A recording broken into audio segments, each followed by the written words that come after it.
Yes, sometimes former presidents do go to jail. France's former leader, Nicolas Sarkozy, sentenced to 5 years for his part in the illegal financing of his 2007 campaign by Muammar Gaddafi's Libya. A former president, a notorious dictator, and a secret pact allegedly worth 50 million euros.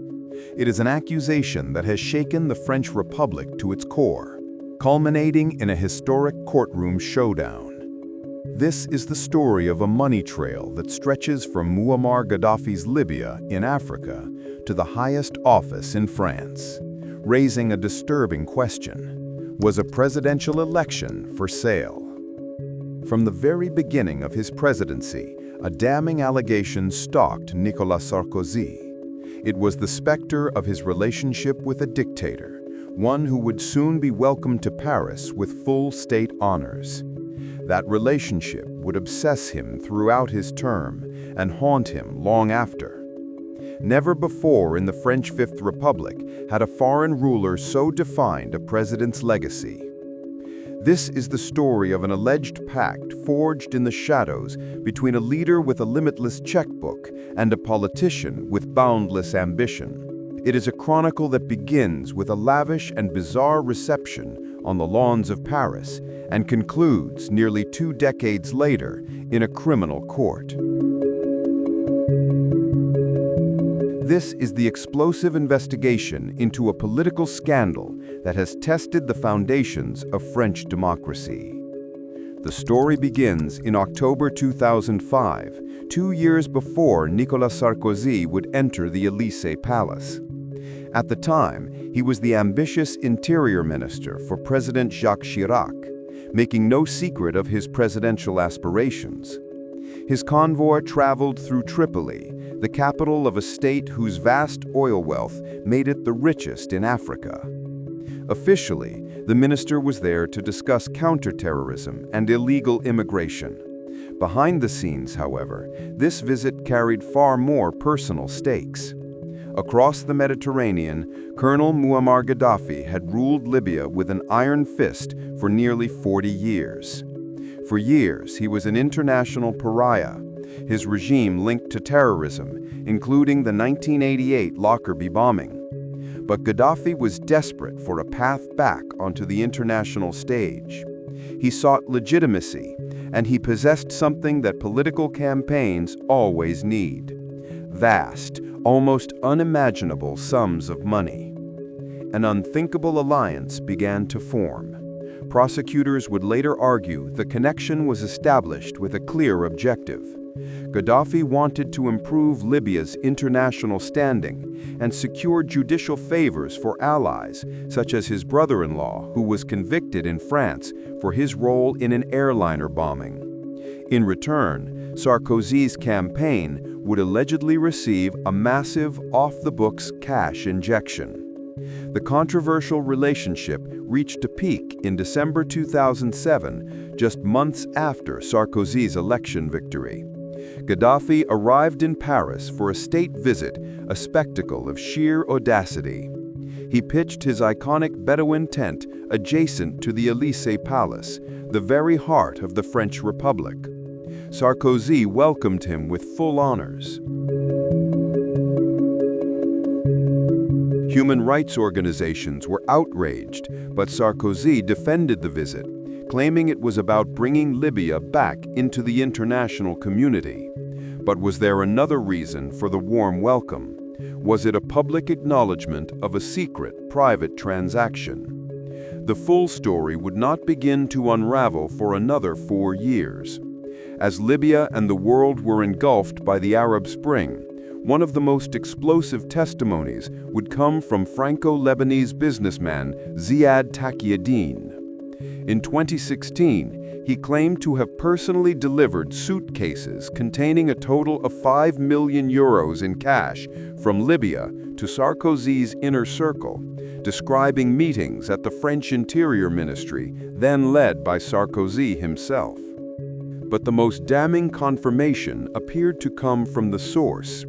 As Gaddafi's regime began to crumble in 2011, his son, Saif al-Islam, appeared on television with a stunning threat: Furious that France was now leading a military intervention against his father, he stared into the camera and declared, Sarkozy must first give back the money he took from Libya to finance his electoral campaign. I can confirm that I still possess solid proof about Sarkozy. He WhatsApped our reporter, indicating he had a recording of the two leaders' first Tripoli meeting. I saw with my own eyes the delivery of the first sum of money to Sarkozy's man Claude Guéant in Tripoli, he added, before claiming ex-President Sarkozy is responsible for the chaos, the spread of terrorism and illegal immigration in Libya. We funded it. We have all the details and are ready to reveal everything.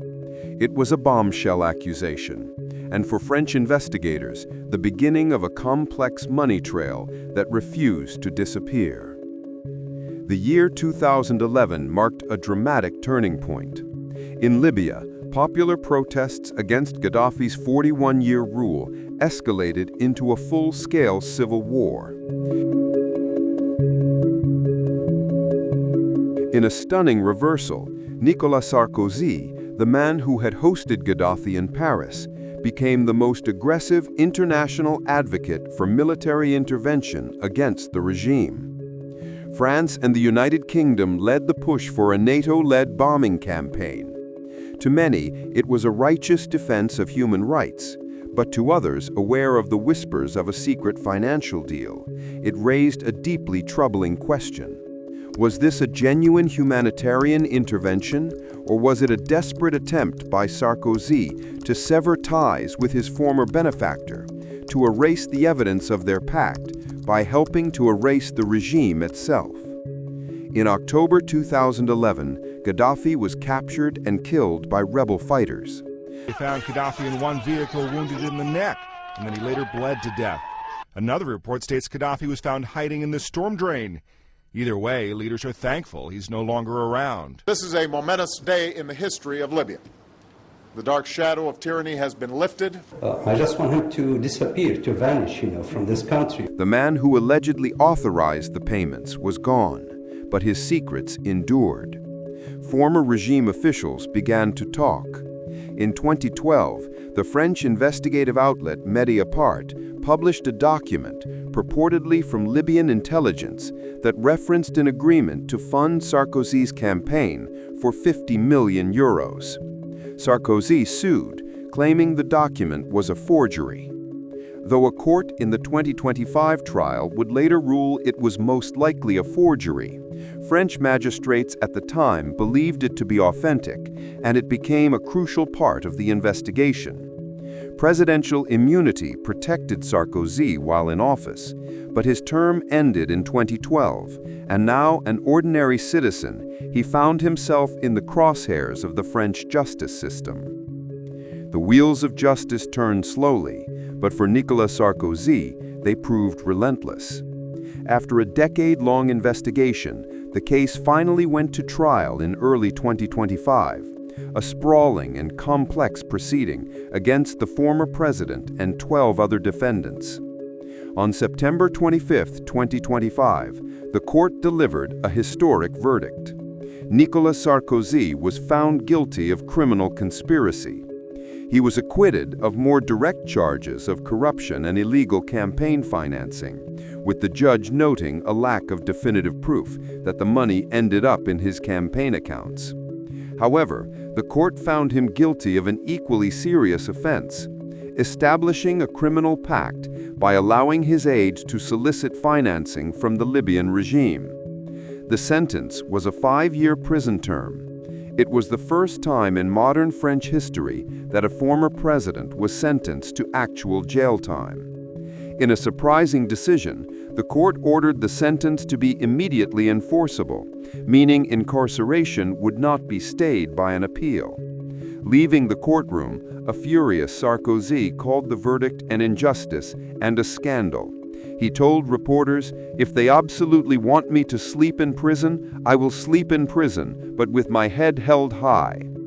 The ruling stands as a landmark moment, a powerful statement that no one, not even a former head of state, is above the law. The story of Nicolas Sarkozy and Muammar Gaddafi is more than a tale of political corruption. It is a stark cautionary tale about the price of ambition and the corrosive influence of dark money in democratic societies. The court's decision has sent shockwaves in France and beyond, a reminder that even years later, the truth can be brought to light. Sarkozy will appeal, and the legal battle is not over, but a line has been drawn. The affair has left Libya in a prolonged state of chaos and has left an indelible stain on the highest office in France, forcing a nation to confront the possibility that the keys to its presidency were once for sale.